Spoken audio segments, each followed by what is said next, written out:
దోస్తులు మీరందరూ ఎలా ఉన్నారు? నేను చాలా బాగున్నాను. మీరు కూడా బాగుండాలని అనుకుంటున్నాను దోస్తులు. ఈరోజు పిల్లల కోసం స్నాక్ రెసిపీ చూపిస్తున్నాను.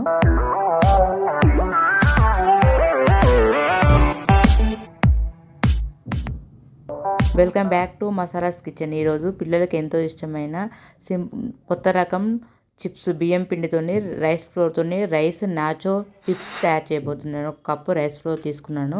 అందులోకి ఒక గ్లాస్ వాటర్ పోసి కొంచెం ఒక స్పూన్ సాల్ట్ వేసి మసిలిన తర్వాత బియ్యపిండి వేసుకొని కలుపుకొని ఒక 2 minutes కలుపుకున్న తర్వాత మూత పెట్టి స్టవ్ ఆఫ్ చేసి చల్లారాలి. చల్లారిన తర్వాత ఒక గిన్నెలోకి తీసుకొని మనం మంచిగా కలుపుకోవాలి.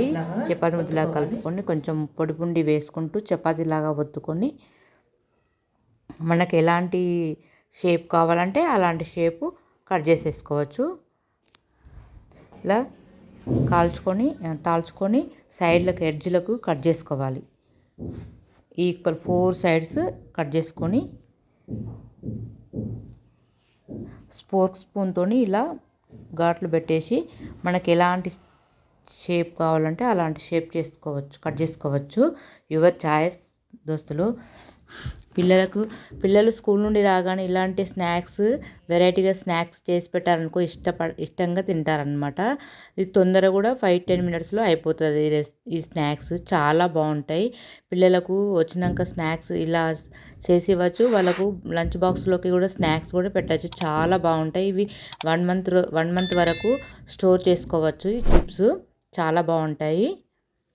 ఇలా కట్ చేస్తున్నాను షేపు. నేను అన్నీ ఇలా కట్ చేసుకొని ఒక ప్లేట్లోకి పెట్టుకొని స్టవ్ ఆన్ చేసి బాండి పెట్టి అందులో ఆయిల్ వేసుకొని హీట్ అయిన తర్వాత ఫ్రై చేసుకోవడం అంతే.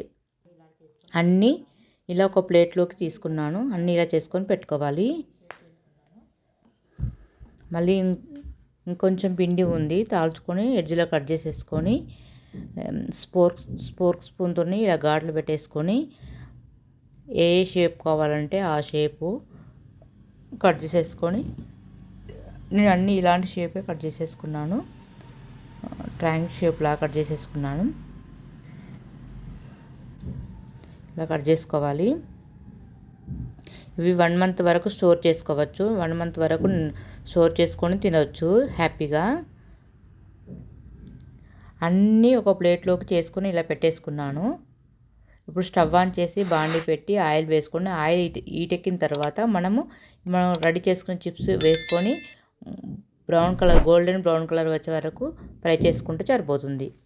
అంతే, టేస్టీ పిల్లలకి ఎంతో ఇష్టమైన కొత్త రకం rice nacho chips snack ready అయిపోయినట్టే.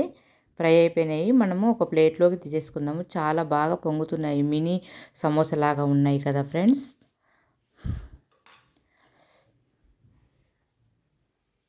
మళ్ళీ ఇంకొక వాయి వేస్తున్నాను. చూడండి ఫ్రెండ్స్, అయిపోయినాయి. ఇవి ఒక గిన్నెలోకి తీసుకొని ఒక స్పూన్ సాల్ట్, 1/2 spoon కారము, చాట్ మసాలా 1/2 spoon చాట్ మసాలా వేసుకొని కారం, సాల్ట్, చాట్ మసాలా వేసేసుకొని మనం మూత పెట్టి ఇట్లా మొత్తం ఇలా అనేసి ఒక ప్లేట్లోకి సర్వ్ చేసుకోవడమే. ఎంతో tasty rice flour nacho chips ready. ఈ వీడియో మీకు నచ్చినట్లయితే లైక్ చేయండి. మరో కొత్త వీడియోతో మేము ముందుకు వస్తాను ఫ్రెండ్స్. బాయ్.